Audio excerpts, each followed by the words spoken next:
I believe that this nation should commit itself to achieving the goal, before this decade is out, of landing a man on the moon and returning him safely to the earth. No single space project in this period will be more impressive to mankind or more important for the long-range exploration of space.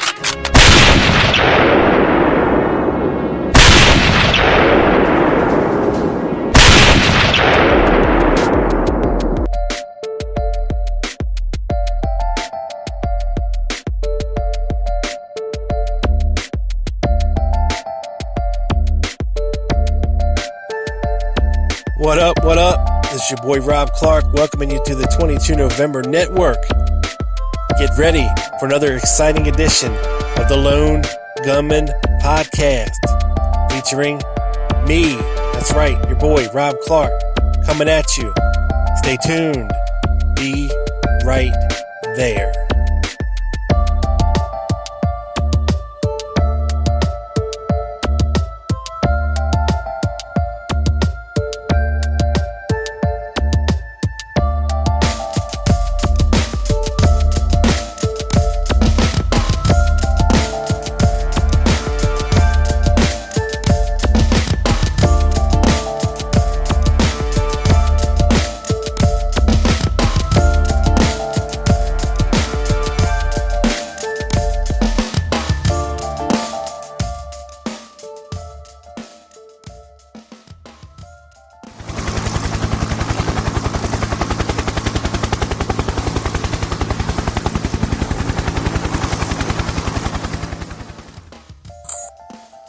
What is up, everybody? This is your boy Rob Clark coming at you for this special edition of the Lone Gunman Podcast on the 22nd of November 2014.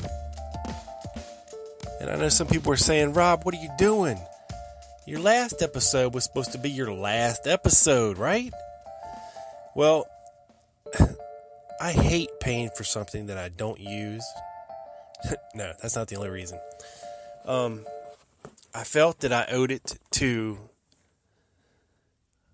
my listeners, to my family at the 22 November Network that I started all this with, and myself, to get on here. And, I put a lot of time and effort into the Lone Gunman Podcast over the past 6 months.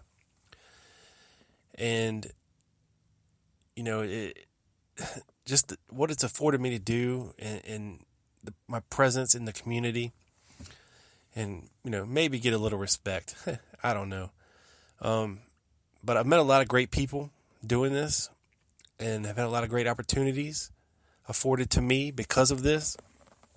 So I just felt that I needed, and I wanted to get on here on this, the 51st anniversary of the assassination of John F. Kennedy, and chat a little bit with you.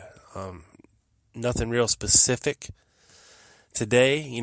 I just want to talk a little bit about, the assassination, where we are, where I am as a whole, and just do a little reflecting. It's been 51 years, and a lot of people will say that we're not even close to solving the case yet.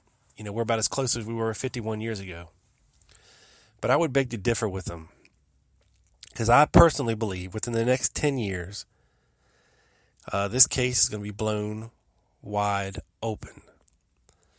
And it's going to need to be a collaborative effort. I've seen, and I've had a more discerning eye on it, since I started doing this podcast, just because, I want to be as informed as possible when I get on here and talk about things. And I don't really have one area that I, focus on, of the assassination. And,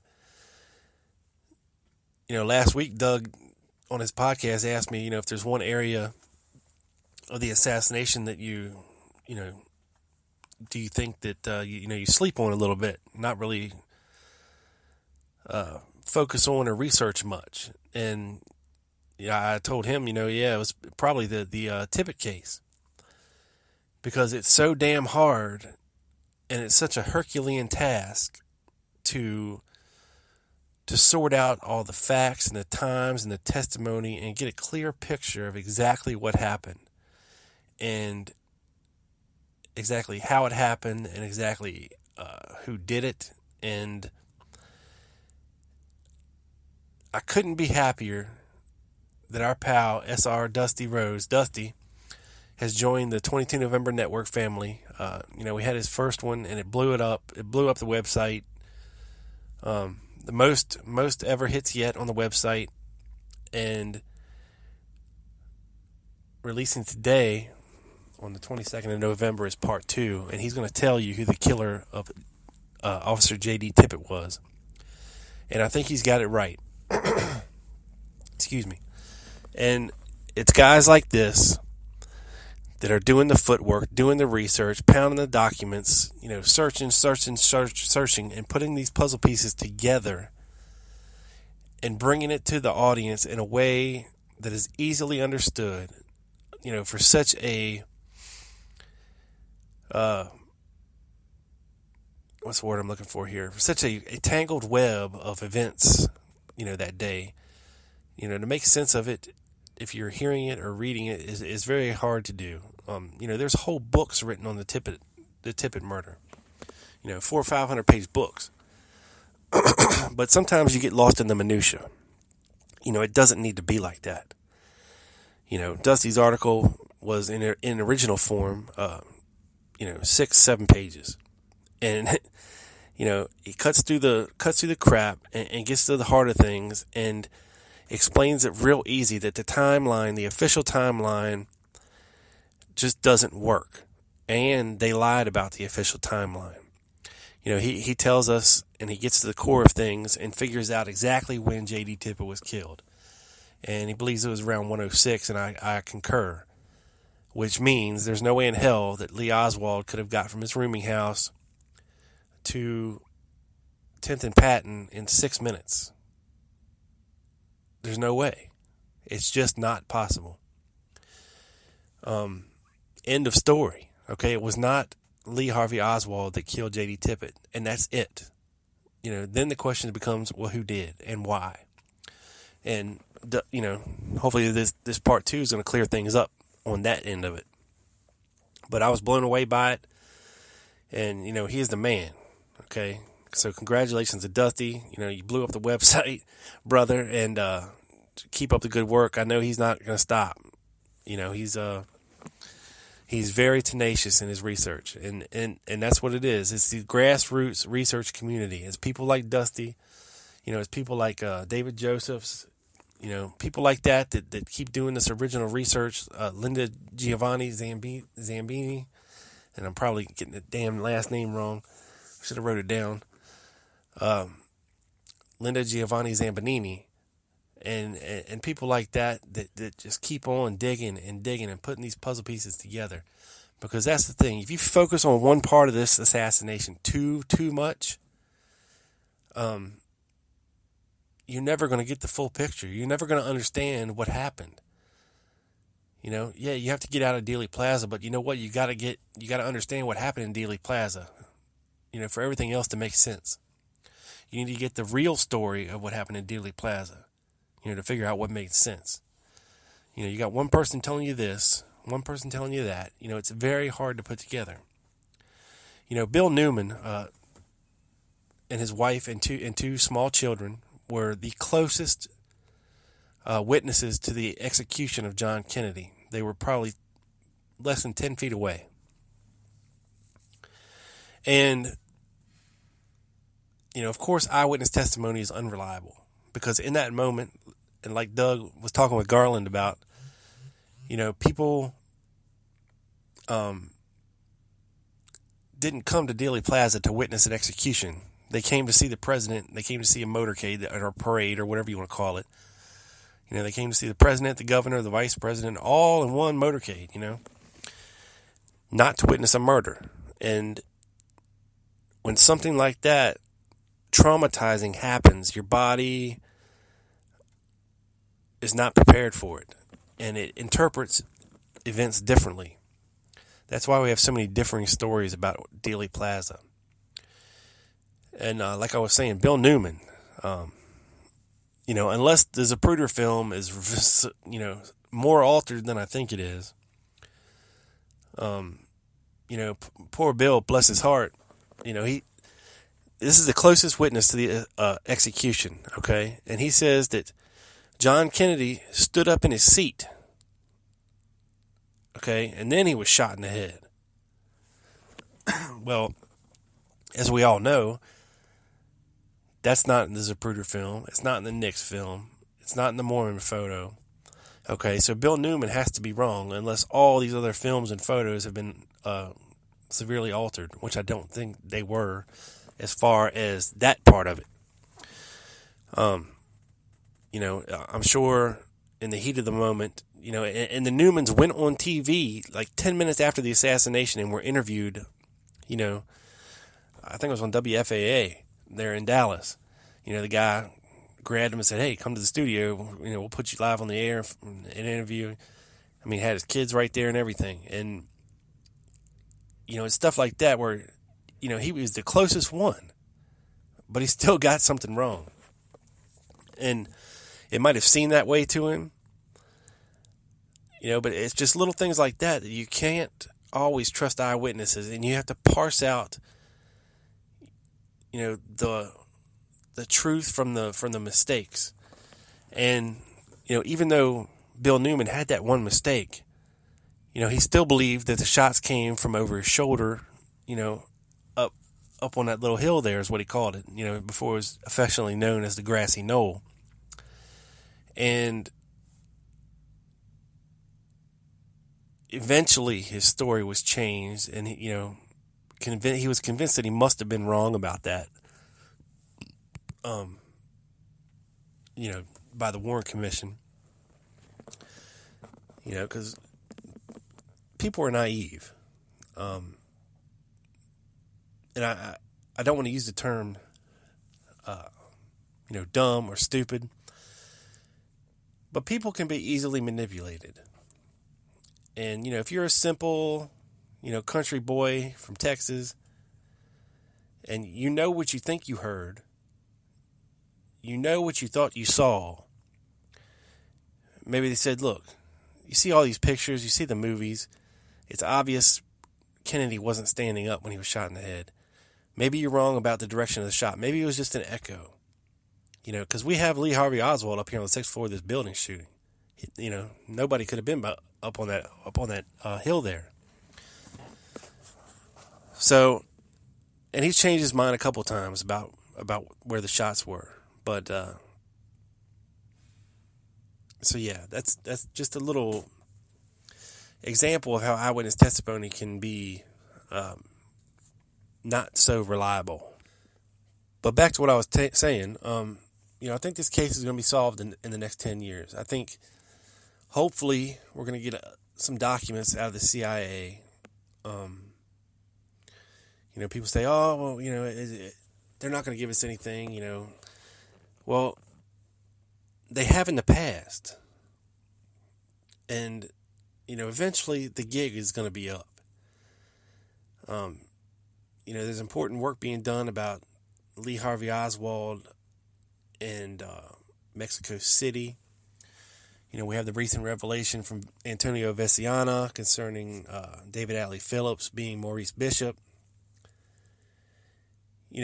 We all pretty much know, okay, that Lee Oswald was some kind of a low-level agent of the CIA and likely an informant for the FBI, likely working for Guy Bannister in New Orleans, doing this COINTELPRO work. And God only knows what Oswald thought he was doing in Dallas, leading up to the assassination. It's hard to say. That's the thing with this case, once you get something figured out, it's like, here comes something else to blindside you and be like, wow.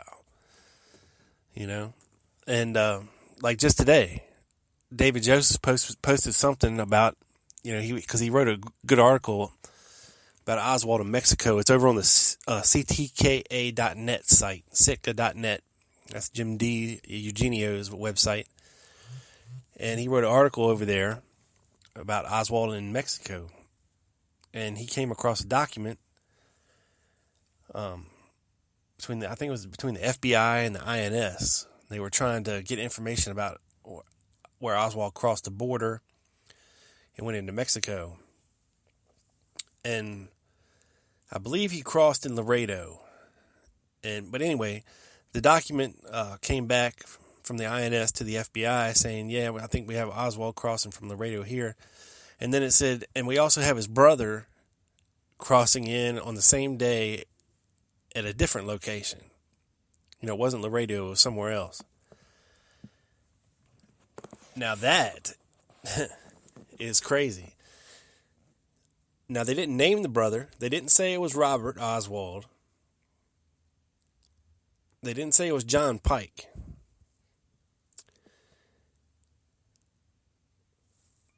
Could it have been Harvey Lee Oswald? Or H.L. Lee? Or, who knows? I mean, I don't think John Pike was in the area at that time, but I could be mistaken about that. And I probably am.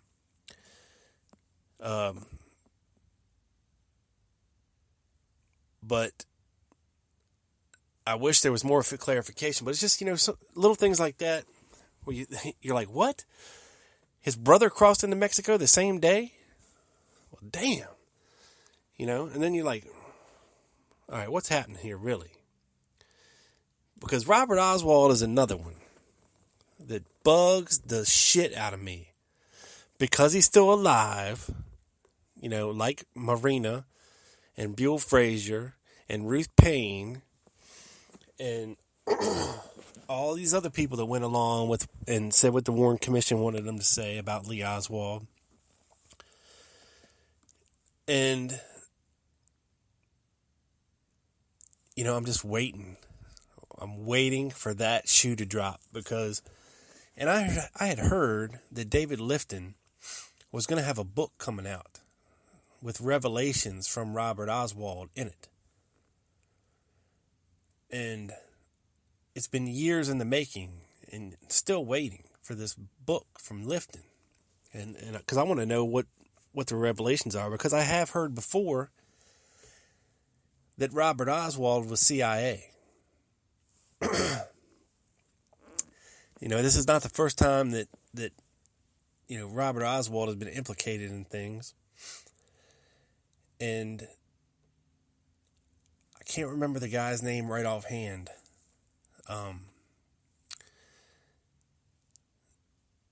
But he wrote a book kind of condensing Harvey and Lee, John Armstrong's epic, 800 some page book down into like 100 or 200 page book.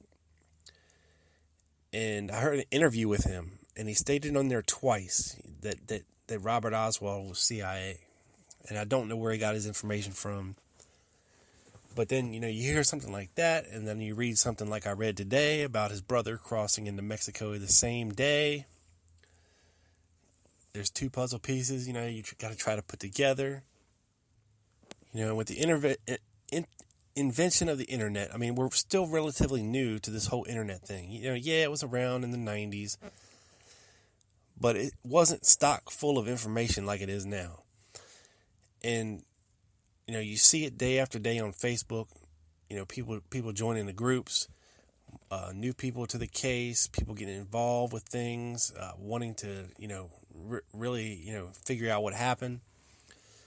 And I do believe in 10 years, we are going to have this thing nailed shut. Doug Horn been doing great work.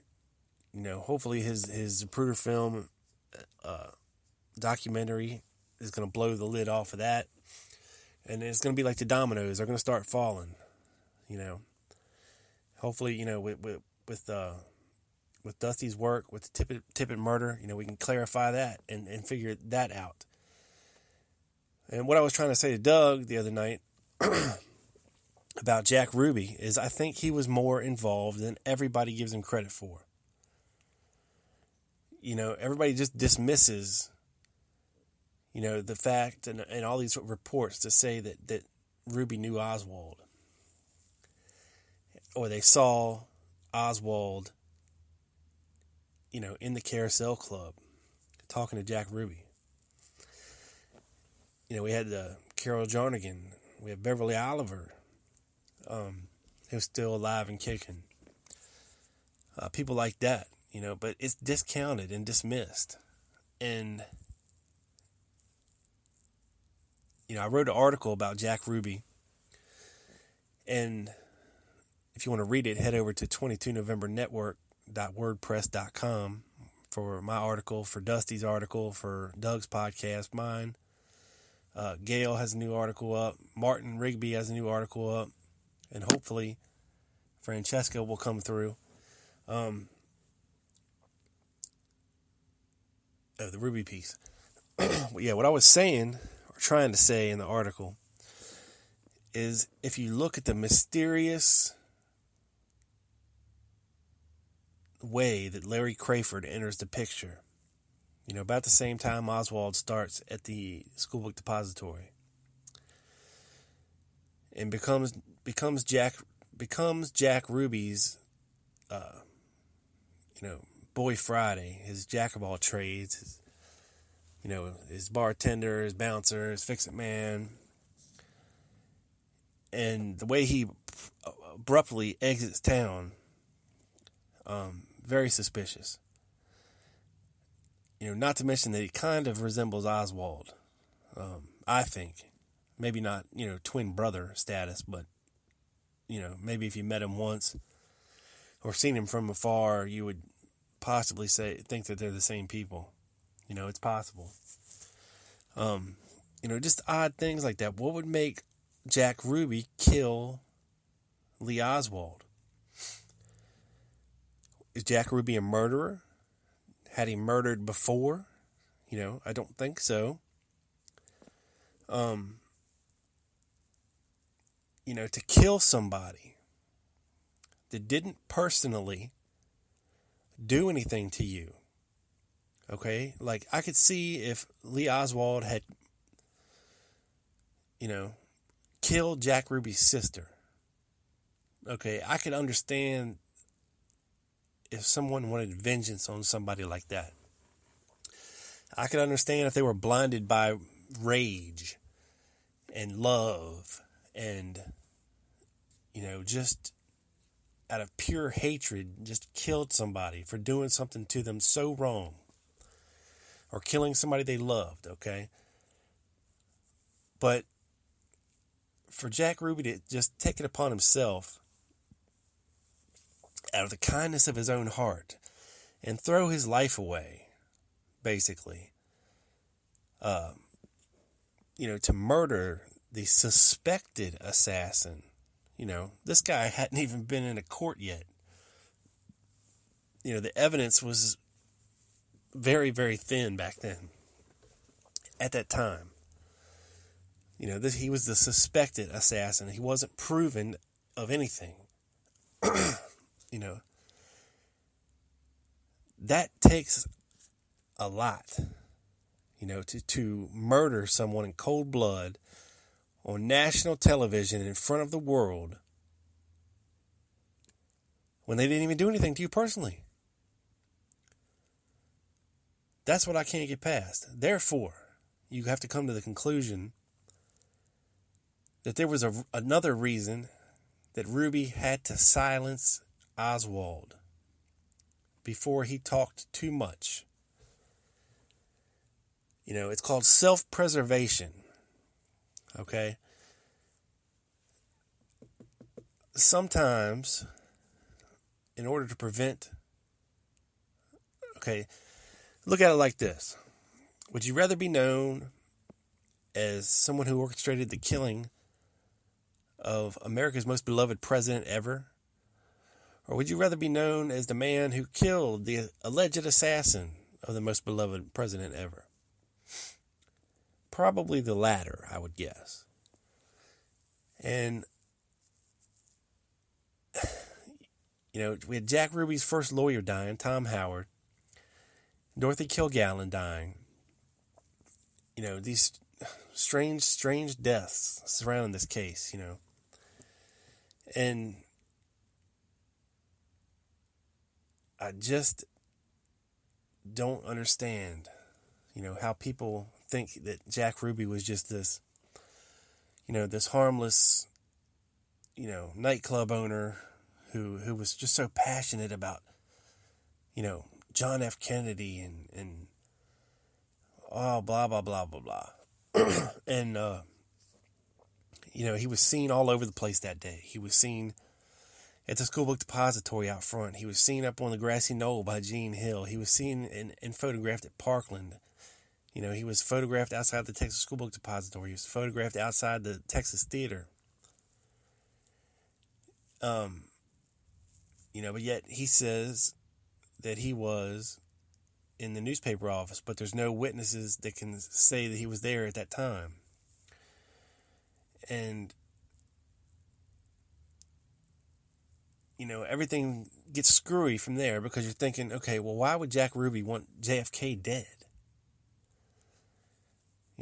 And I've read a theory that maybe Jack Ruby wanted Connolly dead because of something about the laws of Texas and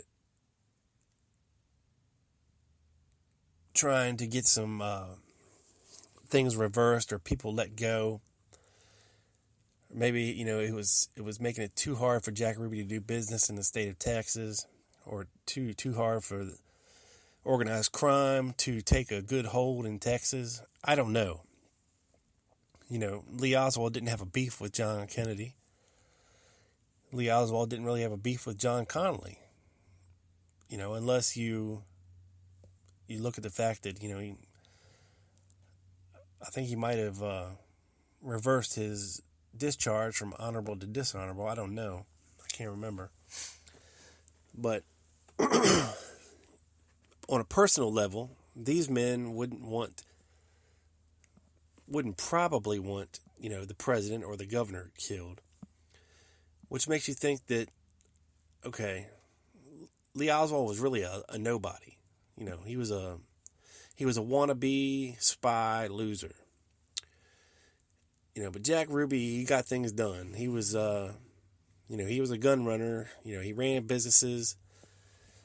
He ran a tight ship. He got things done. Excuse me. And if you go read John Armstrong's article on Jack Ruby over at harveyandlee.net, if you scroll down to the bottom of the page, you'll find his new article on Jack Ruby. It's awful funny, that Jack Ruby's military records are under the name Jack Ruby and not Jacob Rubenstein. Because when he was in the military, he wasn't Jack Ruby yet. He hadn't legally changed his name, and I doubt he went back and told the military that he had changed his name, and I doubt that they had went back and changed the name on his records. Because if you go and look at the Warren Commission, his military records are under the name Jack Ruby, not Jacob Rubenstein, which they should have been. And in the military, Jacob Rubenstein was a MP, military police, which is one step away, basically, from being military intelligence. And there is, I think there's a witness from, I think it was Muncie, Indiana, who saw Jack Ruby, I think, 2 or 3 times at I guess it was a communist meeting of some sort, and he had a press pass from The Worker, which is a communist propaganda magazine from the Soviet Union, and one of the ones that Lee Oswald had in his hand in the backyard photo, allegedly. And if Jack Ruby was there with that press pass, I doubt he was working for The Worker. He was more than likely working for military intelligence, kind of under the radar, trying to figure out what this group of people were meeting about and talking about. And he was posing as one of them, more than likely. And then we have, Jack Ruby's gun running to Cuba and his dealings in Florida. And when you're mixed up in Florida and Cuba and gun running and equipment and trying to broker deals and meeting with Santos Traficante and dealing with the gambling stuff, you're in deep. And he was likely working or doing or reporting back or being an asset for the CIA then. So, was Jack Ruby still working for the CIA on November 22nd, 1963? That's a question. That's a question I'd like to know the answer for. Because who has the power? Who had the power to order Jack Ruby to kill Lee Oswald in cold blood on national television in front of the world, knowing that that's it, buddy, your life is done? Okay? Because he couldn't have been so delusional to think, well, hey, I'm going to kill this guy, and they're going to think I'm the greatest thing ever. I'll be the Jewish hero. No, nobody's that dumb. Okay, he knew what he was doing. He knew what the consequences were going to be.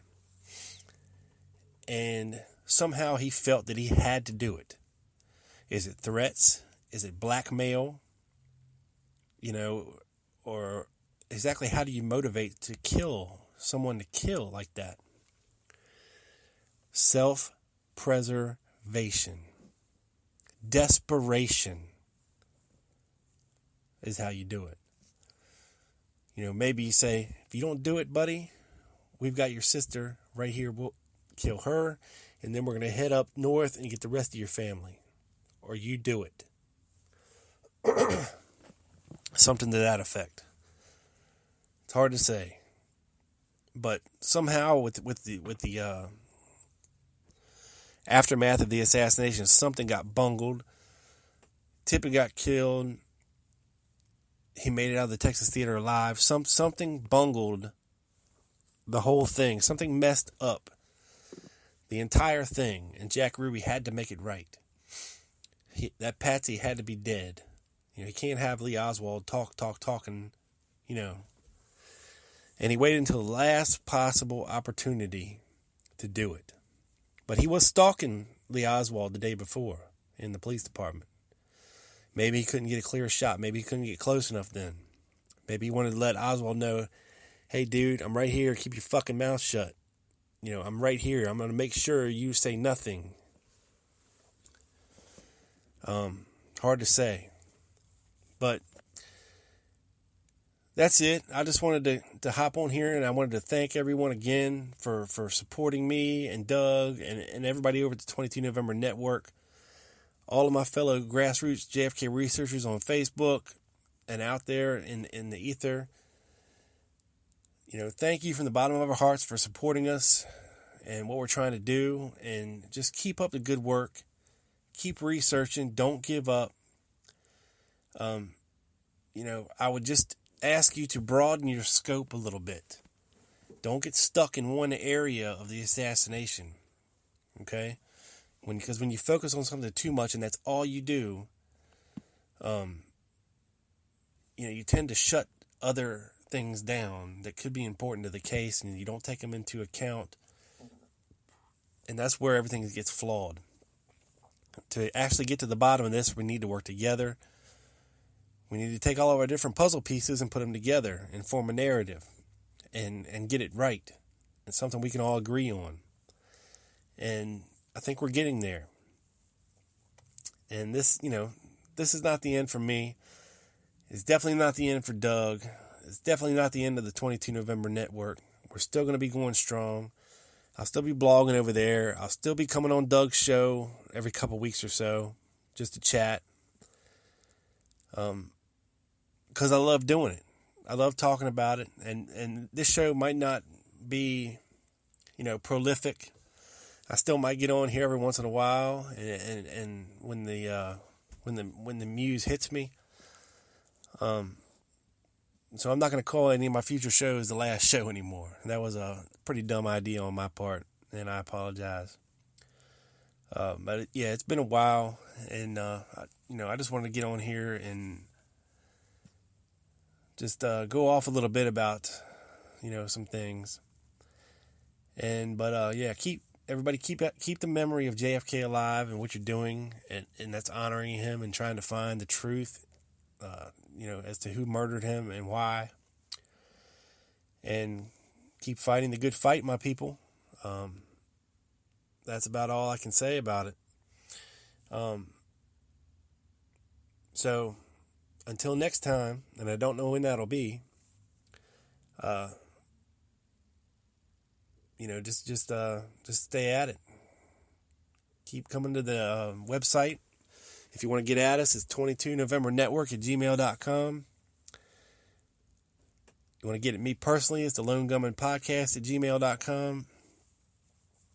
We got a Facebook page for each podcast, one for the network. You can find us on Facebook pretty much anytime you want. We're all over the place in a bunch of different groups. So get at us if you want to chat. It's been fun, and but take time today, maybe pop in Oliver Stone's movie and watch it again. Just do something. Do something to honor the memory of JFK. All right, that's it for this one. This is your boy, Rob Clark, shooting this up to the satellite, beaming it down directly to your ears. This one is in the can, people. Peace.